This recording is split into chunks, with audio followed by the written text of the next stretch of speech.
Hi, and welcome again to another edition of Market Analysis for today, May the 8th, 2023. I am Giovanni Betancourt, analyst, trader, and educator with Vantage Markets.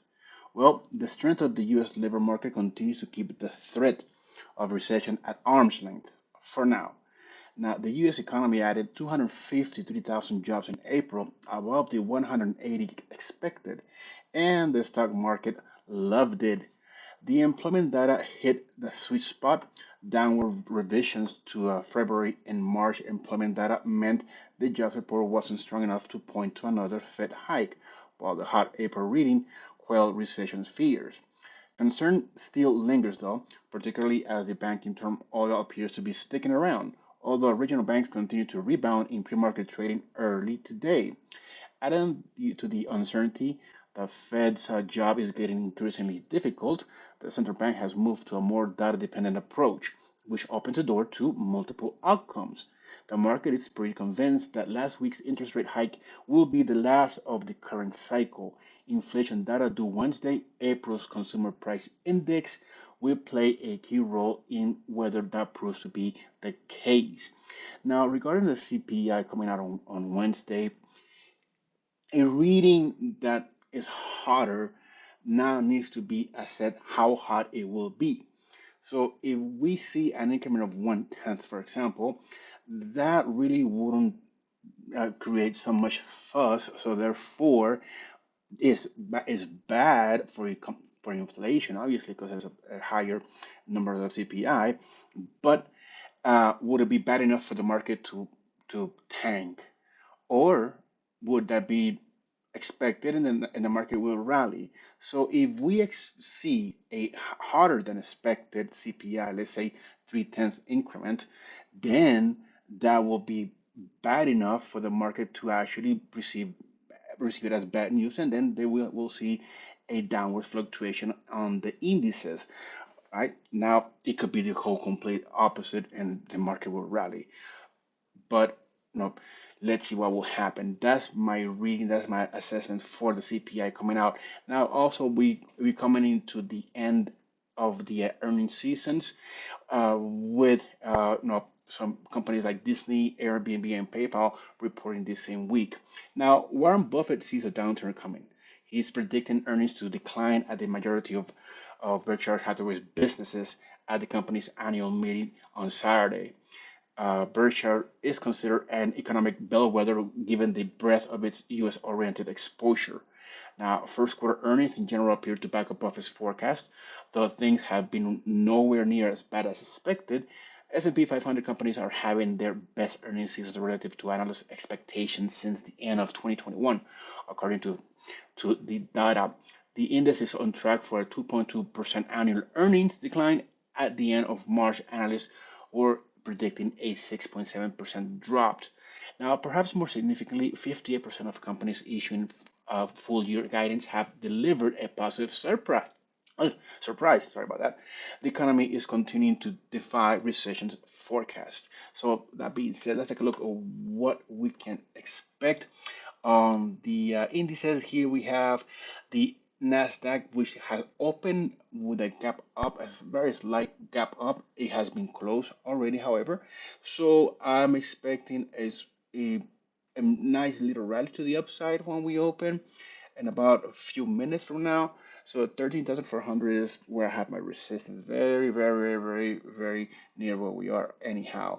And if we happen to continue to move to fluctuate to the downside, 13,200 will be my support.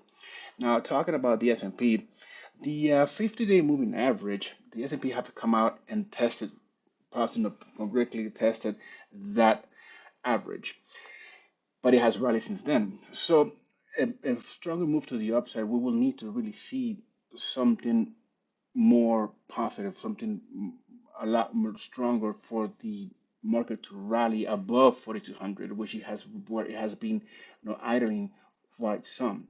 So that being said, we could probably expect a move as we've seen here in the S&P the open. 4,200 will be my resistance, but if we happen to fluctuate to the downside, 41 120 will be my support. I'm bullish, so being long the indices as long as well with the Dow. that will be sitting having a resistance of 34,200 ish and 33,450 ish up to the upside. Now, big surprise with crude oil after last week's horrendous sell-off that we saw. It has recovered. It has really just you know, moved $10 from that low. So we see it at 73. It had a $63 low. So and a nice gap to the upside as we open. I'm having my support at $70, my resistance at 76. The 11-day moving average is right where we are trading right now. So it will act as a dynamic resistance for the now, but pushing higher is where I'm looking. So I'm being long the crude oil, also long gas. Not That's a nice gap to the upside. I'm placing my resistance at 2.050 ish. We are trading above the 11-day moving average, so the propulsion to the upside is favored. The RSI is having a nice 45-degree angle to the upside. Once we reach 50, it will confirm that upside movement. So being long, not gas.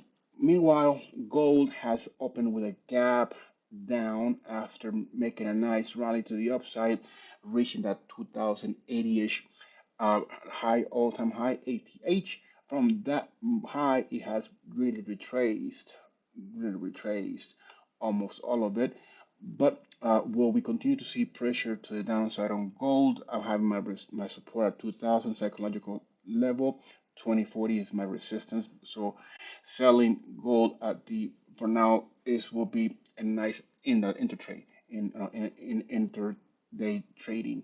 Then we have the silver, which is also open with a gap down. So $25 will be my support. That's my target. Then we have copper, which it opened with a gap up, but is coming down to be closed. We have the 11-day moving average right between that gap, so perhaps it'll come down towards it, or if it didn't, it has rebounded. So I'm being bullish on copper. So $4 will be my resistance, my target. Then we have Bitcoin that opened with a tremendous gap down. So will they come to close it and then continue the movement to the downside? That's one scenario, or obviously continue to move higher. But anyhow, I'm looking at 2850 as my resistance and 27,000 as my support. Then we have the currencies, which the euro has opened with a gap up, where most likely it'll come down to close it, but somehow it has already done that. But 1.11 is my resistance. So for now, I am cautious with the euro. The pound, after the weekend coronation of King Charles, has seen some nice movement to the upside. It did also open up with a nice little gap up. It's been partially closed, so a continuation to that movement to the upside can be contemplated. The RSI is almost entering overbought territory. And as far as the dollar index, it did open with a gap down. So pressure on the dollar index 100.50 will be that psychological support that we've been there before. So let's see if it'll come down towards it. So that's my analysis for today. Have a fantastic trading day ahead. I will be having a webinar on sell in May and go away or stay in play, where I'll be speaking about the index of the stock market that historical data suggests that in May it has a downward scenario for the May of May. So people will sell in May and then go away and have fun and come back. We'll be looking at the VIX. We'll be looking at the breadth measurement. We'll be looking at short-term patterns to see how we can take advantage of this. So it's a completely free webinar. We'll be posting the link in the bio. So in the in the body of the video. So keep a look on it, sign up, and join me. Have a nice trading day.